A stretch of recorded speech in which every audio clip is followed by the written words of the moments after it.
Welcome back to Power Talks with Santosh. We are in conversation with His Excellency Mr. Rakesh Sood, the Ambassador of India to Nepal. Your Excellency, in recent times we have seen there's been a lot of coverage on our political leaders travel to Delhi. Even some leaders in the government have commented on this. What is your comment? You know, there have been visits by the former Prime Minister, Mr. Girija Prasad Koirala, but as you know, he has not been in good health. He went for medical treatment. There have been visits by the former king. He went on a private visit. And these are not visits which are political visits in that sense. And while there have been some concerns that have been expressed in certain sections of media, I think we have to take this with a degree of balance. There are Nepali citizens, Nepali leaders, many of them who have old linkages, old friendships in India. And not every visit has to be interpreted as a political visit. After the formation of the government, the new government last year, there has been constant talk about the revision of 1950 Friendship Treaty. What is the current status? This was a subject that was taken up when the Prime Minister visited India last year in September, and the government of India said that we would be very happy to sit down with you and see what are the areas of the treaty that need to be revised and updated. Now after that, I have on more than one occasion actually taken up the matter with the Nepal government to understand as to when we should begin the process, but so far we have not received any confirmation regarding dates or issues that we need to take up. It is an old treaty, but it is also a treaty that has been the bedrock of the close relationship between the two countries. In the past also we had received a request from Nepal asking that the treaty be reviewed. We had set up a group at the Foreign Secretary level.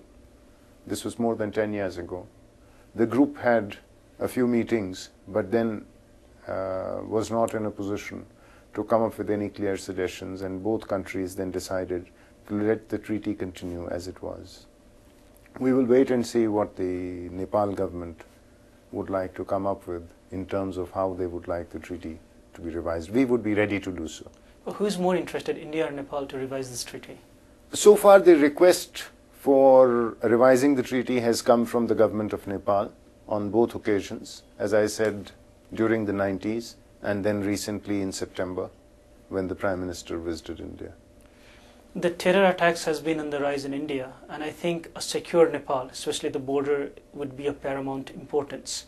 Post Madhesh Andolan, we have seen a lot of coverage in the local media in Tarai about the rise in the criminal and terror activities. What is your comment on this, and what is Nepal and India government doing on this in this regard? It is very important that the Nepal-India border, which as you know is an open border today, be made secure. This is a very key concern for India, which has been a target of terrorist attacks.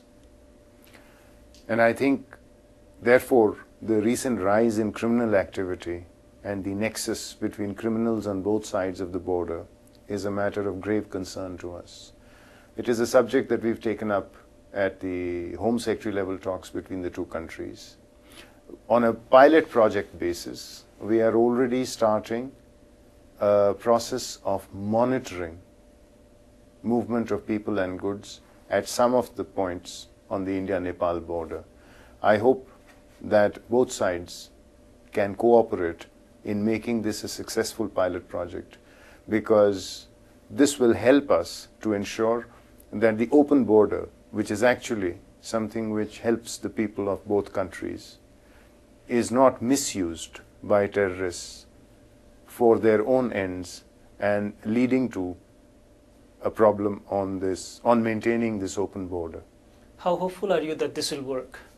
I think that with cooperation between the police on both sides, with cooperation between the intelligence agencies and cooperation at the political level and understanding at the political level that this is a very serious issue and has to be dealt with on priority, we should be able to deal with it. In South Asia, Nepal enjoys open trade, open work permit, and visa-free relations with India. As a result, we have 6 million Nepalese working and earning in India, about 40,000 Nepalese as professional soldiers with the Indian Army, and countless number of students studying in India. Has our government or has our leaders in the government ever acknowledged this? We are not looking for any acknowledgement. I think what we need is an understanding that the open border and the visa-free regime and the ability for Nepalese nationals to work in India without any work permit, to be able to buy a home in India with a minimal of clearances from the Reserve Bank, are things that are established by the 1950 treaty. All this is actually made possible because of the 1950 treaty, which makes it incumbent upon both countries to treat each other's nationals on an equal basis, which means that we treat Nepali citizens on the same basis as Indian citizens when it comes to work and stay and residency. That is why we have something like 6 million Nepali nationals who are working in India, and as you said, about 40,000 Nepali nationals who are in the Indian Army. In fact, as you know, we have about more than 100,000 Nepali ex-servicemen who receive pensions every month from the Government of India because of their service with the Indian Army in previous years. And also we have a large number of Nepali students who continue to study in India and sometimes also work in India. I would be very happy if some of them actually came back to Nepal, especially some of the doctors, the engineers, and the others who are very much needed in Nepal. And I hope that now, with peace having returned to Nepal, we will see many of these young boys and girls coming back to do their effort for development of Nepal.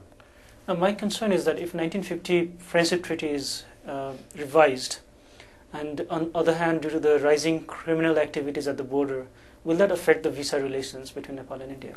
Well, the 1950 treaty establishes an open border.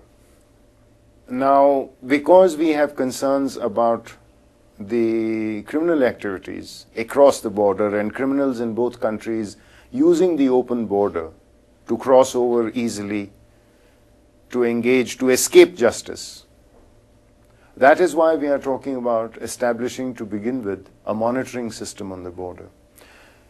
I hope that this monitoring system will be successful, because if it is not, then we may need to look at other steps as to how to deal with the threat posed to stability through this criminal activity.